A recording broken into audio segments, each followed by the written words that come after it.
দেখো, আমরা মায়েরা বাচ্চাকে স্কুলে পাঠিয়ে দেওয়ার পর ভাবি বাচ্চাটা কখন আমার ঠিকঠাকভাবে বাড়ি আসবে আর কখন আমি চোখের সামনে দেখতে পাবো। কিন্তু সেই বাচ্চা যখন কাঁদতে কাঁদতে বাড়ি ফেরে তখন আমরা মায়েরা কেমন অস্থির হয়ে পড়ি। আজকে সকালে মেয়েটা আমার হাসতে হাসতে স্কুলে গেল আর বাড়ি ফিরলে দেখো চোখ ভর্তি জল নিয়ে। স্কুল থেকে বাড়ি ফেরার সময় শ্যাওলায় সাইকেল নিয়ে পড়ে গেছে, তারপরে পা কেটে এই অবস্থায় বাড়ি এসছে।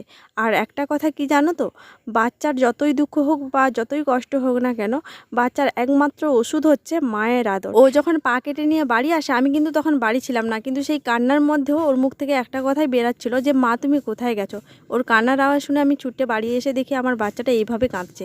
তারপর দেখো ওকে একটুখানি প্রাথমিক চিকিৎসা করলাম, তারপর জল খাওয়ালাম, তারপরে এখন খাইয়ে দিচ্ছি। আর দেখো একটু আদর করতে আমার মেয়েটা কেমন ভালো হয়ে গেছে। এই জন্যই বলি না, বাচ্চার যত কষ্ট হোক যাই হোক, মায়ের আদরের কাছে কিন্তু কোনো কিছুই হয় না। মায়ের আদরের কাছে পৃথিবীর সমস্ত কষ্ট দূর হয়ে যায়, যেমনটা আমরা আগে ছোটোবেলায় উপলব্ধি করতাম। আমি আমার মেয়েকে আদর করতে থাকি।